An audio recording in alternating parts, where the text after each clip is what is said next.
한 기자가 있었습니다. 그는 기독교를 비판하는 책을 쓰기 위해서 여러 교회를 방문하게 되었습니다. 그 과정에서 교인들의 위선적인 모습, 또 교인들의 이중적인 모습, 또 교인들의 배타적인 모습을 직접 보았어요. 그렇기 때문에 점점 그 예수님을 믿는 것이 어려워졌습니다. 그러던 어느 날이었어요. 우연히 혼자서 성경책을 읽고 또 읽고 있는데 그 순간 그는 아주 깊은 충격과 감동을 받았습니다. 왜냐하면 이 성경에서 나오는 예수님은 진실하셨고 온유하셨고 사랑 그 자체이셨기 때문이죠. 그러면서 그가 이런 고백했습니다. 내가 미워했던 것은 예수님이 아니라 예수님을 닮지 않은 사람들이었구나. 내가 미워했던 것은 예수님이 아니라 예수님 닮지 않은 크리스찬들이었구나. 그 후 그는 크리스찬이 되었고 하나님의 말씀을 많은 사람들에게 전하게 되었습니다. 예수님에 대한 오해는 종종 우리 크리스찬들의 잘못된 모습에서 비롯된다라고 하는 사실 여러분 아십니까? 성도들의 삶만을 보고서 예수님을 판단하다 보면 예수님의 진짜 모습을 놓칠 수밖에 없어요.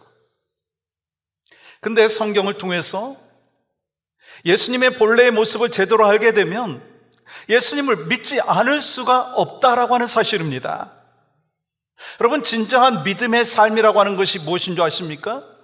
예수님을 알고 예수님을 만나고 예수님을 경험하는 거예요. 예수님을 만나고 경험하면 우리의 마음은 새로워지고 삶은 반드시 변화가 되게 되어 있습니다.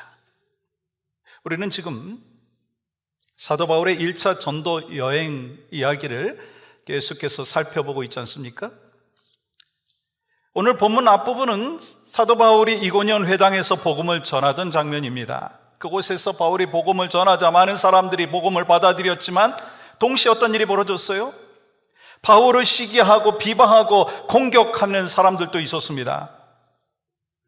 바울과 바나바는 담대했지만 반대가 심해지면서 결국 돌에 맞을 위기에 처하게 되었어요. 그러나 바울은 무모하게 맞서 싸우지 않았어요. 조용히 그곳을 떠났습니다. 이 모습은 비겁함이 아닙니다. 하나님의 때를 분별하고 또 하나님의 지혜에 따라서 행동한 모습이었습니다. 예수님께서도 뭐라고 말씀하셨어요? 박해를 받으면 다른 동네로 피하라, 그렇게 말씀하지 않았습니까? 사명자는요, 무작정 싸우는 사람이 아니라 하나님의 때를 분별하며 사명을 감당하는 거예요. 이 바울과 바나바는 복음을 거부한 자들에게 집착하지 아니하고 하나님이 열어주시는 새로운 길로 나갔습니다. 그건 도망간 게 아닙니다. 분별이었습니다. 낙심한 것이 아니라 이제 집중하게 되었습니다. 여러분 아시듯이 또 기도해 주셔서 또 감사하듯이 부흥회를 잘 마치고 돌아왔어요. 제가 부흥회 때 일이었습니다. 설교 중에 달란트 비유에 대하여 말씀을 드리는데 한 분이 계속해서 막 눈물을 흘리시는 거예요. 그때 제 마음이 어땠었는지 아시겠죠? 와, 하나님이 저분의 마음을 만져주시고 계시구나, 그런 마음이 드는 거예요. 얼마나 감사합니까? 근데 문제가 있었어요. 반대편에는요, 전혀 다른 모습이 보이는 거예요.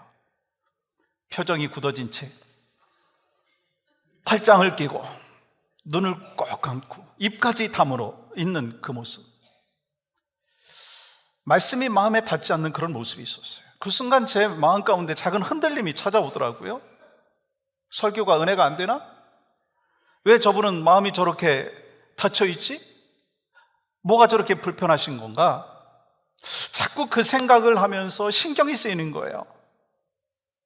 근데 사람마다 이 말씀을 받아들이는 방식과 표정이 다를 수 있다라고 하는 생각을 했습니다. 그래서 하나님께서 저에게 마음을 열어주시는 사람에게 집중하라라고 하는 마음을 주셨고, 저는 그 사람의 표정에 집중하기보다는 하나님의 손길이 머무는 그 사람들에게 집중을 하게 되었어요.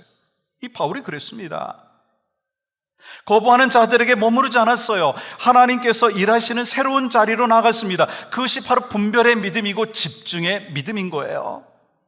우리도 바울처럼 반응하지 않는 사람에게만 머무르는 것이 아니라 하나님이 이미 열어주신 그 마음에 집중하고 하나님께서 일하시는 그 일에 집중해야 된다는 거예요. 부흥회가 마쳤어요. 눈물을 흘렸던 그 성도님과 만나는 기회가 있었습니다. 근데 그분이 먼저 저한테 이런 이야기를 하는 거예요. 목사님, 어제 제가 말씀을 듣는데 자꾸만 제 남편이 생각이 나가지고 눈물을 그칠 수가 없었습니다. 제 남편은 하나님께서 받은 달란트가 많은 사람이었습니다. 한때는 교회를 위해서 헌신했습니다. 누구보다도 뜨겁게 섬기던 사람이었습니다. 근데 지금 비즈니스 때문에 교회 나오지 못하고 있어요. 그 모습을 지켜보는 제 마음이 너무 아프고 안타까운 남편의 모습이 너무 안타까워서 제가 눈물을 흘릴 수밖에 없었습니다. 목사님, 제 남편이 다시 교회 나올 수 있도록 함께 좀 기도해 주세요. 그분의 이야기를 듣는 순간 제 마음에도 다시 한번 깊은 깨달음이 찾아왔어요. 아, 믿음은 사람의 말에서 시작되는 것이 아니구나. 하나님의 말씀에서부터 시작되어지는구나. 아무리 열심히 설명하고 설득하려고 해도 하나님께서 예배하신 마음이 아니면 들리지 않는구나. 움직이지 않는구나. 그러나 한 영혼의 마음에 하나님의 말씀이 들어가면 그 말씀이 싹이 되어 자라고 결국 믿음의 열매를 맺게 된다는 거예요. 여러분, 그 확신이 제 안에 다시 확 들어오는 거예요. 비록 지금 변화가 보이지 않는 모습이지만 말씀은 헛되지 않구나. 하나님께서 일하실 때 반드시 열매를 맺게 될 것이다라고 하는 믿음과 확신이 확 다가오는 거예요. 그렇기 때문에 우리는 세상과 일일이 갈등하고 대립할 필요가 없습니다. 비난하는 사람, 불평하는 사람들에게만 매달릴 필요가 없다라고 하는 거예요. 우리는 하나님이 주신 사명, 하나님이 주신 사람, 하나님이 열어주시는 길에 집중해야 된다는 거예요. 예를 들어서 이런 것입니다. 요즘에 LAFC에서 뛰고 있는 손흥민 선수, 여러분 잘 아시죠? 이 손흥민 선수가 축구를 할 때요, 관중석에서 환호하는 사람들이 있습니다. 근데 환호하는 사람만 있을까요? 아마도 야유하는 사람들이 있을 거예요. 그러면 손흥민 선수가 들려오는 그 야유에 일일이 반응해야 될까요? 아니잖아요. 가끔 어떤 선수는 화가 나가지고 경기를 멈추고 관중 속으로 뛰어들어가서 항의합니다. 여러분, 그거 잘못된 행동이에요. 관중은 적이 아닙니다. 지금 싸워야 되는 대상은 누굽니까? 상대편 선수예요. 경기에 집중하고 승리하게 되면 관중은요, 결국 환호하게 되어 있습니다. 경기의 승패는요, 어디에 집중하느냐라고 하는 것입니다. 우리의 신앙생활도 마찬가지인 거 아시죠? 세상의 일과 일일이 다투거나 사람들의 반응에 대하여 너무 흔들리지 말라고 하는 거예요. 우리는 오직 하나님이 맡기신 사명에 따라서 하나님께 집중해야 된다는 것입니다. 그것이 바로 믿음의 삶인 것이죠. 이렇게 하나님께 집중하며 믿음으로 걸어갔던 바울과 바나바가 루스드라에 도착했을 때 하나님은 그들의 믿음을 통해서 어떤 일을 허락하셨는가? 그 장면이 오늘 본문의 내용입니다. 그렇다면 오늘 본문을 통해서 믿음의 삶을 살아가는 여러분과 저희를 향하여 주시는 메시지, 영적인 레슨이 무엇인가? 그 첫 번째는요, 영적인 눈이 열려야 합니다. 한번 따라해 보시겠어요? 영적인 눈이 열려야 합니다. 이 믿음의 삶에서 무엇을 보느냐, 어떻게 보느냐라고 하는 것이 중요하죠. 바울 일행은요, 돌에 맞아 죽을 뻔한 위기를 지나가지고 루스드라에 도착했어요. 근데 그들이요, 낙심하지 않았습니다. 오히려 그곳에서도 곧바로 복음을 전했어요. 놀라운 것은 그곳에는요, 회당이 없었습니다. 근데 바울은 머뭇거리지 않았어요. 그는 길거리에서 담대히 복음을 전했습니다. 왠지 아십니까? 사명자는 장소와 조건을 탓하지 아니하고 언제 어디서든지 주어진 자리에서 복음을 전하는 것이 사명자의 본질이기 때문에, 오늘 본문 8절에서부터 10절까지 말씀은 이렇게 기록하고 있습니다. 루스드라에 발을 쓰지 못하는 한 사람이 앉아 있는데 나면서 걷지 못하게 되어 걸어본 적이 없는 자라. 바울이 말하는 것을 듣거늘 바울이 주목하여 구원받을 만한 믿음이 그에게 있는 것을 보고 큰 소리로 이르되 내 발로 바로 일어서라 하니 그 사람이 일어나 걷는지라. 본문은 이 바울과 바나바가 만난 사람을 세 가지로 반복해서 표현을 하고 있죠. 발을 쓰지 못하는 사람, 나면서부터 걷지 못한 사람, 걸어본 적이 없는 사람. 여러분, 이처럼 반복된 표현은요, 그의 상태가 완전히 절망적이라고 하는 것을 이야기하는 것입니다. 의학적으로 치료 불가능한 상태다라고 하는 것을 말하는 것입니다. 다시 말하면 사람의 힘으로는 도저히 고칠 수 없는 상황인데 오직 하나님의 능력만이 개입할 때 고침받을 수 있다라고 하는 것을 말씀하는 것입니다. 바울은 루스드라에서도 예수 그리스도의 복음을 변함없이 전했습니다.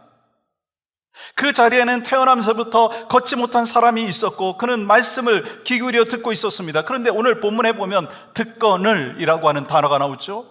헬러 원어의 의미는요, 단순히 청취했다는 것이 아닙니다.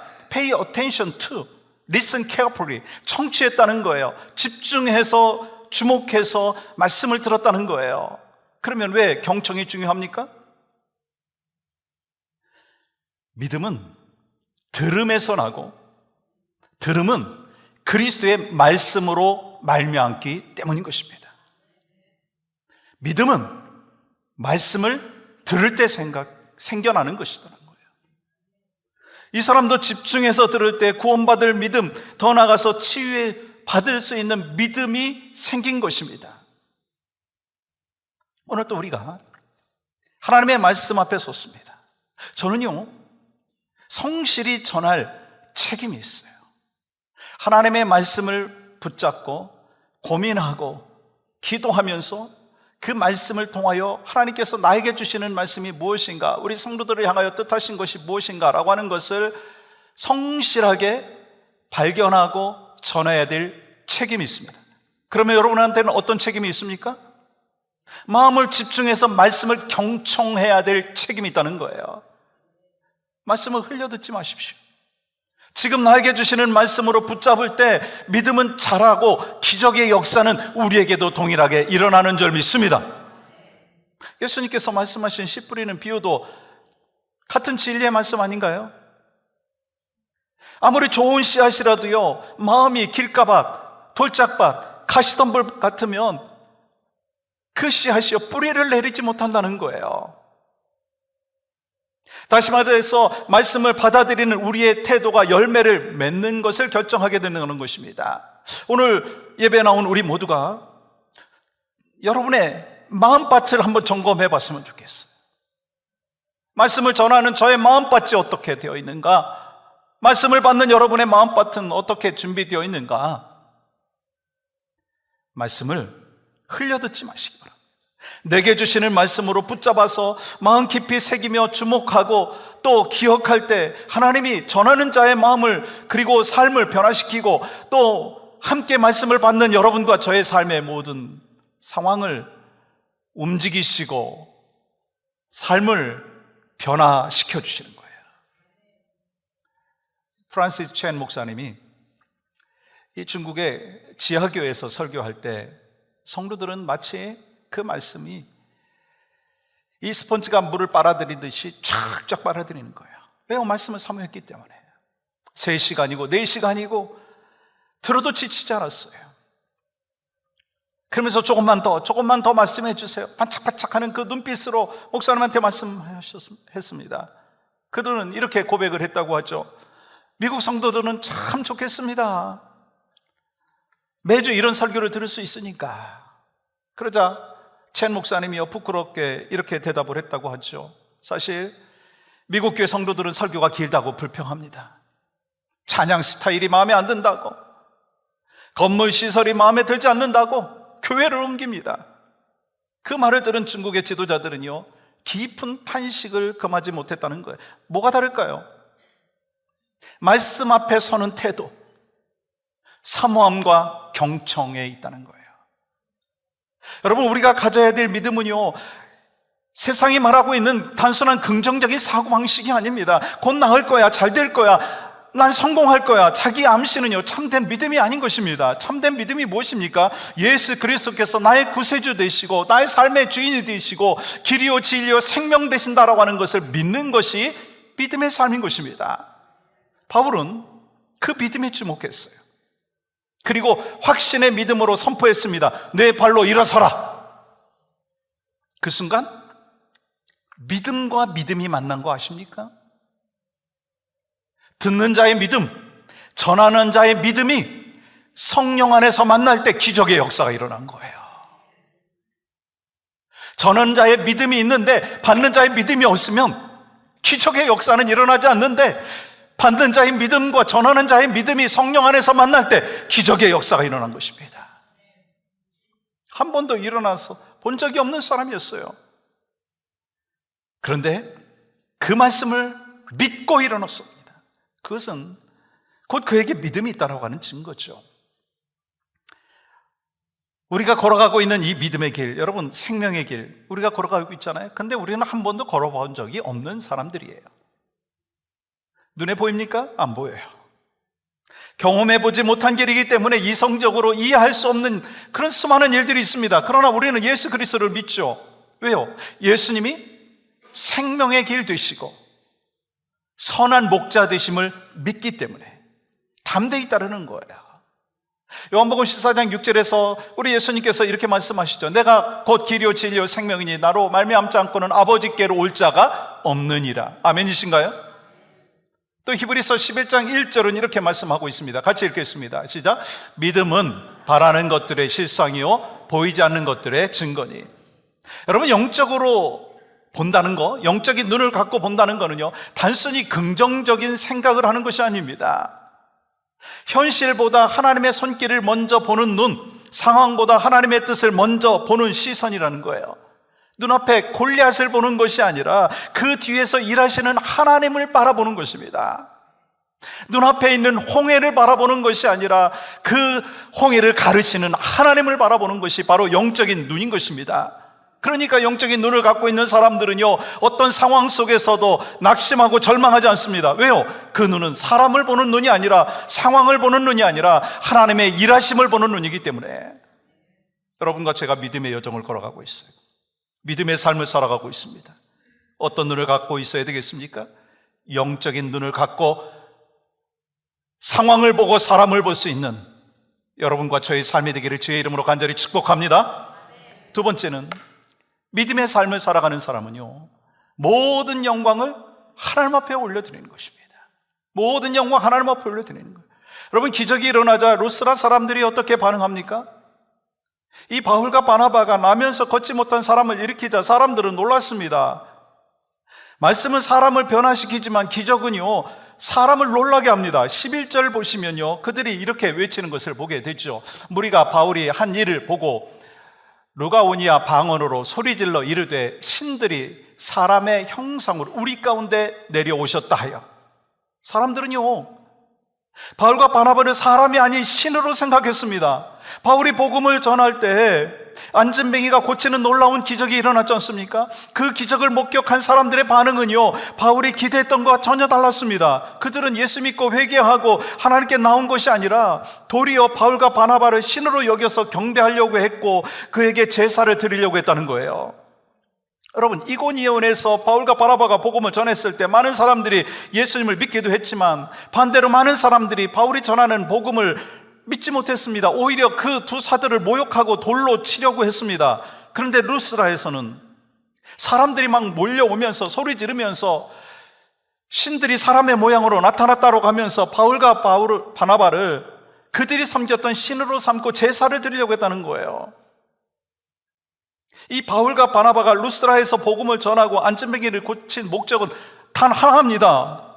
바로 그곳 사람들이 예수 그리스도의 복음을 듣고 예수 그리스도가 우리를 위하여 이 땅에 오셨고 우리의 모든 죄를 친히 대속하기 위하여 십자가에 못 박혀 죽으셨고 3일 만에 부활하셨다는 사실을 믿게 하기 위한 것이었습니다. 예수님께서 하나님의 아들이시고 모든 죄인을 위하여 십자가에서 죽으시고 부활하셨다, 그러므로 인하여 구원의 길이 열렸다라고 하는 생명의 말씀을 전하고 싶었던 것입니다. 하지만 사람들의 반응은 엉뚱한 방향으로 흘러갔어요. 13절 보십시오. 소와 화환들을 가지고 제사하고자 하네. 그들은 복음에 대해서 관심이 없었어요. 안전뱅이가 일어나는 기적에만 놀라서 제물을 들고 와갖고 이 바울과 바나바를 신으로 경배하려고 했습니다. 여러분, 그들은요, 기적은 보았지만 그 기적을 행하신 하나님을 보지 못한 거예요. 눈앞에 있는 기적은 보았지만 그 기적을 행하신 하나님을 보지 못했다라고 하는 거예요. 여러분, 이 상황에 대한 두 사도의 반응은 매우 즉각적이고 단호했습니다. 14절 말씀 보십시오. 두 사도 바나바와 바울이 듣고 옷을 찢어 찬양 받으셔야 될 하나님이 아니라 자신들을 위해서 제사가 준비됐다는 것을 듣자 바울과 바나바는 신성 모독에 대한 유대인들의 전통적인 반응인 옷을 찢는 거예요. 그리고 15절 이렇게 말씀하고 있지 않습니까? 우리도 여러분과 같은 성정을 가진 사람이라. 그들은 하나님의 영광을 자신들에게 돌리는 것을 단호히 거절했습니다. 여러분, 그들에게 중요한 것은 인정이 아니라 하나님이 높임 받으시는 것이었습니다. 저 역시 부흥회 후에 여러 성도님들이 이렇게 말씀하시는 거예요. 목사님 큰 은혜 받았습니다. 자꾸 그 말씀을 하시고 저는 그 말씀을 듣다가 보니까 감사하면서도 두려운 마음이 드는 거예요. 하나님이 받으셔야 될 영광을 내가 대신 받는 것이 아닌가. 사람들은 칭찬받고 높임을 받을 때 교만해지기 쉽습니다. 특별한 존재로 보이고 싶은 마음이 있습니다. 여러분, 안전뱅이를 걷게 한 바울과 바나바도 그런 대접을 받았어요. 하지만 바울은 자신들의 신격화하는 사람들에게 옷을 찢으며 분명히 말했습니다. 우리는 여러분과 같은 사람들입니다. 사람들의 시선을 자신이 아니라 하나님과 복음에게 돌리는 거예요. 하나님의 영광을 가리지 않는 태도는요, 칭찬을 피하는 것이 아니라 영광과 칭찬의 방향을 누구한테 돌리는 거예요? 하나님께 돌리는 것입니다. 이 빌그램 목사님께 어느 목사님이 질문을 했다고 합니다. 목사님과 같이 큰 부흥을 일으키려면 어떻게 해야 됩니까? 그 빌그램 목사님께서 이렇게 대답하셨답니다. 목사님만 방해하지 않으면 됩니다. 여러분, 하나님의 역사를 막는 것도 드러내는 것도 결국 나라고 하는 거예요. 하나님의 능력을 가리는 가장 큰 장애물이 다른 사람이 아니라 바로 나라고 하는 거예요. 그렇다면 언제 우리가 하나님의 영광을 가리지 않을 수 있을까요? 그 첫 번째는요, 두려움에 사로잡히지 않을 때. 우리 주님이 분명히 여러분과 저를 향하여 말씀하셨습니다. 내가 너와 함께하리니 두려워하지 말라. 이 말씀이 믿어진다면 두려움의 자리에서 말씀으로 채워야 합니다. 그런데 우리는 두려움이 사로잡힐 때 말씀으로 채우기보다는 고민하고 염려하고 사람 찾고 그리고 때로 원망도 하고 그렇지 않습니까? 그게 하나님의 영광을 가리는 것이라고 하는 것입니다. 또 하나는요, 교만할 때입니다. 사실 우리는 조금 잘 되면 내가 잘한 것 같고 그러면서 스스로 주인님처럼 착각하는 경우가 있지 않느냐라고 하는 것입니다. 여러분, 이렇게 두려움에 사로잡히고 교만할 때 하나님의 영광을 가리는 거예요. 여러분, 교만한 사람들의 세 가지 특징이 있다고 합니다. 그 특징은 바로 스스로 겸손하다고 생각하는 거예요. 끊임없이 다른 사람을 판단합니다. 또 자신의 힘으로 사람을 조종한다는 거예요. 결국 믿음의 사람에게 필요한 것은 두 가지입니다. 시련 앞에서 인내하는 거예요. 성공 앞에서 겸손한 것입니다. 이 두 가지가 있을 때 우리는 하나님의 영광을 드러내는 것이고 주님의 빛을 세상 가운데 드러낼 수 있을 줄 믿습니다. 여러분, 모든 삶의 영역 가운데 오직 하나님의 영광이 드러나는 여러분과 저의 삶이 될 수 있기를 간절히 소망합니다. 또 믿음의 삶을 살아가는 삶의 여정 가운데 어떻게 그러면 하나님의 영광을 위하여 살아갈 수 있는가? 그것은 바로 주를 힘입어 살아가는 거예요. 주님을 힘입어 살아가는 것입니다. 하나님께 영광을 올려드리고 세상에 빛이 되는 삶, 우리의 힘으로 되는가요? 우리 힘으로 되는 일이 아니더라고요. 사도행전 14장 3절 말씀은 이렇게 말씀하고 있습니다. 두 사도가 오래 있어 주를 힘입어. 여기에 비밀이 있습니다. 그들은요, 자신을 의지하지 않았어요. 주님을 힘입어 담대히 살았다는 것입니다. 여러분과 저는요, 어떻게 살고 있습니까? 내 힘을 입어서 살고 있습니까? 주님을 힘입어 살고 있느냐는 거예요. 지난주 부흥에서 만난 로이스 권사님을 제가 잊을 수가 없습니다. 캐나다 분이에요. 38년째 한인교회 반주자로 헌신하고 계신 82세 권사님이세요. 한국어 못하세요. 근데 성가대 연습, 찬양팀 연습, 그리고 주일 예배 한 번도 빠진 적이 없어요. 늘 성도들과 함께 찬양하며 기뻐하며 섬기시더라고요. 그래서요, 얼마 전에는 교회 성도들이 만장일치로 그 교회 권사님으로 임명을 하셨다고 하더라고요. 저 권사님이요, 제가 집회하는 내내 계속해서 참석하고 계셨어요. 물론 그때 트랜슬레이스를 해줬기 때문에 알아들으실 수도 있었죠. 예배가 끝날 때마다 저한테 찾아오셔서 Pastor, you are best, God bless you 하면서 막 격려하고 칭찬해 주시더라고요. 여러분, 82세의 나이, 다른 언어, 다른 문화 속에서 미역국 드시고 또 비빔밥 드시고 김치 나눠 드시면서 오랜 시간 함께 헌신하며 섬길 수 있었던 이유가 무엇인가? 제가 그런 질문을 해보았어요. 그분은 자신의 힘이 아니었습니다. 자신의 능력이 아니었습니다. 주님의 능력이고 주님의 은혜에 붙잡혀서 살기 때문에, 주님의 힘을 덧입고 살기 때문에 38년 동안 지금도 변함없이 그렇게 헌신하는 그 모습, 나이와 환경에 얽매이지 않고 주님 안에서 참된 은혜와 소망을 나누는 삶, 내가 할 수 없기 때문에 하나님께서 역사하시고 불가능을 가능케 하시는 은혜가 그에게 있었던 것입니다. 그것이 바로 담대한 믿음의 삶 아니겠습니까? 진정한 신앙인의 삶의 모습이 아니겠습니까? 로이스 권사님의 삶은요, 우리 모두에게 도전이 됩니다. 믿음으로 살아가는 여정은 바로 이런 것이구나. 내 힘으로, 내 능력으로, 내 지혜로 할 수 있는 것 있던가요? 있는 것 같이 보이죠. 그러나 결국 모든 것이 헛된 것입니다. 참된 믿음의 삶이라고 하는 것은요, 바로 주님의 힘을 입고 살아가는 거예요. 주님의 은혜를 힘입고 살아가는 거예요. 주님의 능력을 힘입고 살아가는 것입니다. 바울의 인내와 겸손도 그의 성격이 아닙니다. 주님의 능력에서 나온 거 아니겠습니까? 그도 우리처럼 연약한 사람이었습니다. 상처 입으면 낙심하죠. 여러분 그렇지 않나요? 저도 그래요. 인정받으면 교만해질 수 있는 평범한 인간입니다. 저도 그래요. 여러분도 그렇지 않습니까? 그러나 바울은요, 언제나 주님을 의지했다는 거예요. 그래서 넘어지지 않았습니다. 쓰러지고 그러면서도 다시 일어날 수 있었습니다. 그것이 사람이 한 것이 아니라 하나님이 하신 것이죠. 그래서 바울이 고백한 것이 바로 우리의 고백이 되지 않습니까? 갈라디아서 2장 20절 말씀, 여러분과 저의 고백으로 함께 고백하며 나가기를 원합니다. 함께 고백합니다. 시작.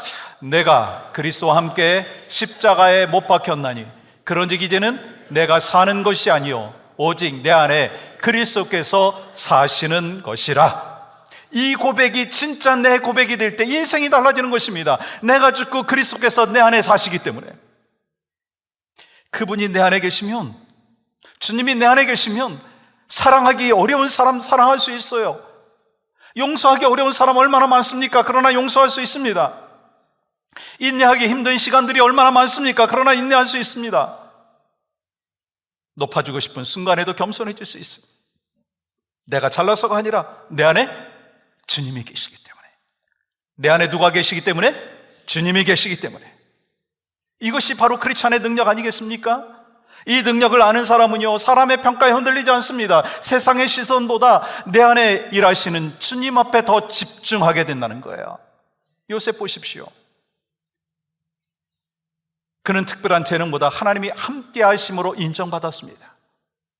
보디바라 말하죠. 하나님이 요셉과 함께 하신다. 요셉이 뭐 특별해서가 아닙니다. 성실했고 정직했어요. 그래서 사람들은 그를 평가합니다. 형통한 자, 형통케 하는 자, 하나님이 함께 한다라고 그런 칭찬을 받았습니다. 여러분 어떤 평가를 받고 있습니까? 능력 있고 똑똑한 사람입니까? 아니면 하나님이 함께 하시는 사람입니까? 사람이 드러나면 그 자리에 끝이 있습니다. 그러나 하나님이 드러나면 그곳에 하나님의 영광이 있습니다. 바울은 말하죠. 내가 약할 때 그때가 강함이라. 왜요?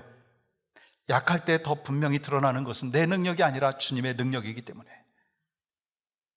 우리가 연약하지만 주님을 붙들면 그분이 일하시고 그분의 영광이 드러나는 것입니다. 요셉이 그런 삶을 살았어요. 하나님만 의지하고 하나님 앞에 충성했습니다. 그 믿음의 눈으로 세상을 보았기 때문에 모든 일 속에서 하나님의 섭리를 읽을 수 있었습니다. 바울도 복음을 전하며 이렇게 선포하죠. 15절 말씀 보십시오. 여러분에게 복음을 전하는 것은 이런 헛된 일을 버리고 천지와 바다와 그 가운데 만물을 지으시고 살아계신 하나님께로 돌아오게 함이라. 세상에서는요, 예수 믿지 않는 사람들이 있어요. 하나님 사랑하지 않는 사람들이 얼마나 많습니까? 왜 그럴까요? 아직 주님 만나지 못했기 때문에, 세상의 이익에 앞서기 때문에. 그래서 세상의 성공과 세상의 물질과 육체적인 즐거움을 또 편안함을 추구하며 살아갑니다. 그러나 여러분 아시죠? 이 모든 것이 헛된 것입니다. 잠시 빛나는 듯 해 보이지만 영혼을 채우지 못합니다. 구원을 얻지 못합니다. 바울은 이 헛된 삶에서 돌이켜서 하나님께로 돌아오라 초대하시는 거예요. 하나님의 은혜와 사랑, 그리고 변하지 않는 약속 안에서 진정한 평강과 소망을 누리며 살아가게 하는 것이 바로 복음인 거예요. 여러분, 진짜 평화는요, 세상이 주는 게 아니에요. 하나님으로부터 오는 것입니다. 이제 우리는 더 분명히 합니다. 예수님께서 죽으시고 부활하심으로 인하여 하나님의 사랑과 능력을 확증하셨어요. 성령께서 우리 안에 거하시고 믿음으로 보고 듣고 말하고 행하게 하셨어요. 말씀을 마치려고 합니다. 믿음은 혼자 자라지 않습니다. 말씀을 전하는 자의 믿음과 말씀을 받는 자의 믿음이 만날 때, 그 안에 성령님이 역사할 때 하나님의 기적이 일어나는 것입니다. 여러분과 저의 믿음의 여정 가운데 하나님이 원하시는 삶의 모습이 무엇인가요? 여러분, 상황을 보며 사람을 볼 때 인간의 눈으로 보고 계십니까? 아니면 믿음의 눈, 영적인 눈으로 보고 계십니까? 사실 저도 인간의 눈, 세상의 눈으로 볼 때가 많아요. 근데 주님이 너 믿음의 길을 걸어가냐? 그러면 영적인 눈으로 봐야 된다. 믿음의 눈으로 바라봐야 된다. 주님이 말씀하는 거예요. 때로 우리는 영광을 내가 가로채려고 할 때가 있습니다. 우리의 삶 가운데 모든 영광 주님 앞에 올려드려야 되지 않겠습니까? 그게 믿음의 길이에요.